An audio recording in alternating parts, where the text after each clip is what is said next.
Assalamualaikum warahmatullahi wabarakatuh. Perkenalkan, nama saya Dania Syazara dengan NIM C1B022154. Di sini saya akan mempresentasikan secara singkat hasil tugas saya di Manajemen Risiko Bisnis Global. Sebelumnya yang saya hormati Ibu dosen pengampu Ibu Rista Aldila Syafri, SE, MM, beserta teman-teman yang saya banggakan. Kali ini saya akan menjelaskan tentang manajemen risiko pada perusahaan AW Restoran. Yang pertama, definisi dan tujuan manajemen risiko. Manajemen risiko adalah suatu proses untuk mengidentifikasi, menganalisis, dan mengelola risiko yang dihadapi oleh suatu organisasi atau proyek. Tujuan utama dari manajemen risiko adalah untuk meminimalkan dampak negatif dari risiko dan memaksimalkan peluang yang ada. Selanjutnya, ada profil singkat tentang perusahaan AW Restoran. AW Restoran adalah jaringan restoran cepat saji global yang terkenal dengan menu khasnya, AW Root Beer, dan cita rasa Amerika otentik. Didirikan pada tahun 1919 di Lodi, California, Amerika Serikat oleh Roy W. Allen dan Frank Wright. Berawal dari penjualan root beer dengan resep spesial racikan Roy W. Allen, seiring berjalannya waktu, AW berevolusi menjadi restoran cepat saji yang menawarkan menu lain seperti burger dan ayam goreng. Di Indonesia, AW dikelola oleh PT Prima Usaha Era Mandiri dengan 243 gerai per Februari 2023 di berbagai kota. AW Root Beer segar menjadi bintang utama, dibuat setiap hari menggunakan resep rahasia dan gula tebu asli. Selain root beer, AW menawarkan berbagai menu cepat saji seperti ayam goreng crispy, burger dengan varian rasa, onion ring, menu sarapan, dan makanan penutup seperti es krim sundae. Selanjutnya ada manajemen risiko organisasi. Risiko organisasi yang pertama ada keamanan pangan. AW memiliki standar keamanan pangan yang ketat mengikuti regulasi pemerintah dan standar internal. Yang kedua ada kualifikasi pemasok. AW memiliki proses kualifikasi ketat untuk memilih pemasok bahan baku. Selanjutnya yang ketiga ada pelayanan pelanggan. AW memiliki program pelatihan pelayanan pelanggan untuk memastikan karyawan memberikan pelayanan yang ramah dan efisien. Selanjutnya, manajemen risikonya yang pertama ada perencanaan keuangan.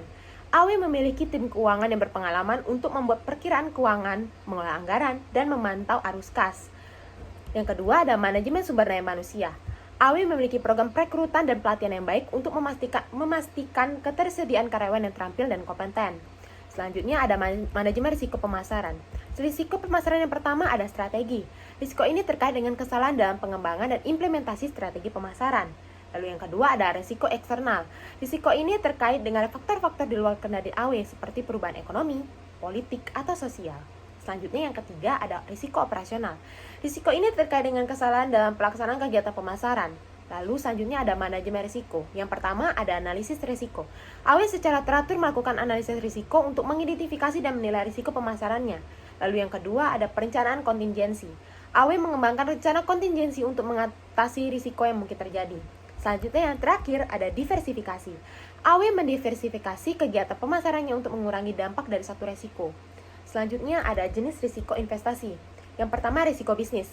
Risiko ini terkait dengan kinerja keuangan dan operasional AW. Lalu yang kedua ada risiko ekonomi. Risiko ini terkait dengan faktor-faktor ekonomi makro seperti perubahan suku bunga, inflasi, atau resesi. Selanjutnya ada manajemen risiko investasinya. Yang pertama diversifikasi. AW mendiversifikasikan bisnisnya dengan beroperasi di berbagai negara dan industri. Lalu yang kedua ada hedging. AW menggunakan strategi hedging untuk mengurangi risiko dari perubahan suku bunga, nilai tukar, dan harga komoditas. Selanjutnya ada manajemen risiko inovasi dan kreativitas AW. Yang pertama ada proses inovasi. AW memiliki proses inovasi yang terstruktur untuk meningkatkan peluang keberhasilan. Yang kedua ada manajemen risiko proyek. AW memiliki tim profesional yang mengelola risiko proyek inovasi. Lalu yang terakhir yang ketiga ada budaya belajar. AW memiliki budaya belajar yang mendorong karyawan untuk belajar dari kesalahan dan terus meningkatkan. Baik, yang selanjutnya yang terakhir ada kesimpulan. Kesimpulannya adalah manajemen risiko adalah bagian integral dari strategi bisnis AW Restoran. Penerapan manajemen risiko yang efektif membantu AW untuk mencapai tujuannya, meningkatkan daya asing, dan membangun fondasi yang kuat untuk pertumbuhan berkelanjutan. AW terus berkomitmen untuk meningkatkan program manajemen risikonya dan beradaptasi dengan perubahan lingkungan bisnisnya. Baik, mungkin itu saja yang bisa saya sampaikan. Lebih dan kurangnya saya mohon maaf. Wassalamualaikum warahmatullahi wabarakatuh.